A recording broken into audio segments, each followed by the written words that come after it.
ginnaaw bi ñu leen nuyoo di leen dalalaat ak jàmm ci chaîne bi di Leader TV di wax ne bu leen fàtte abonné gannaaw loolu ñu ñëw ak yéen ci revue de presse nag ñu ngi si njëkke Marca moom Marca mi nag mu nga fësal match amical boobee nga xam ne doon na am ci diggante Real Madrid ak Juventus de Turin moom Real Madrid ni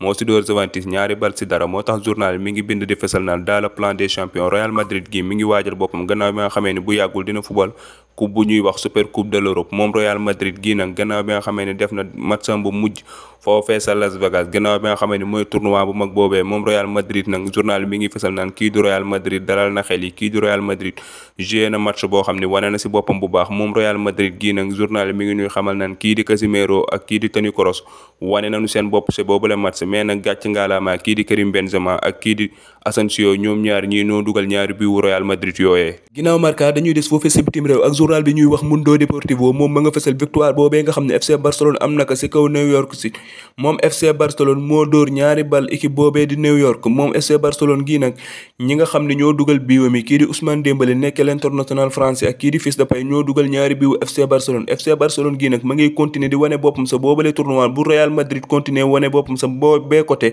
moom FC Barcelone ma ngi continuer di wane boppam si bile côté gannaaw bi nga xamee ni journal bi mi ngi fësal naan le nouveau Dembélé moom Ousmane Dembélé mi wane waat na boppam gannaaw bi nga xamee ni moo dugal ñaareelu biiwu FC Barcelone moo tax journal mi ngi bind di fësal naan kii di l'international français bi di Ousmane Dembélé dafa gëm boppam moom Ousmane Dembélé mi ba bokk na si li nga xam ne moo koy dimbali confiance bi nga xam ne koo koy di tàggat waa FC Barcelone yi am nan ko si moom mooy Séville ñu des foofee sa bitim réew ak journal bi ñuy wax AS moom ma nga fësal l'international français bi moom journal bi mi ngi bind naan le plus grand chef moom l'international français bi gannaaw bi nga xamee ne transfert moo nekk transfert jour yi nga xam ne ñoo ëpp xaalis si été bi ba tey journal bi mi ngi bind di fësal naan équipe Europe yu mag yëpp renforcer nañu seen équipe yi pour xëccoo ay trophée foofee sa Europe su fekkente ni ku mel na Bayern na la ak ñëwul l'international sénégalais bii di Sadio Mané su fekkente ni ku mel na FC Barcelone la ak ñëwul l'international polonais bii di Lewandowski ba tey journal bi mi ngi bind di fësal naan kii du Real Madrid moo def signature bi nga xam ne moo ëpp xaalis si été bi mi ngi toll si 80 millions d'euros mais kookee di FC Barcelone moo gën a dépensé xaalis si ay joueurs si été bi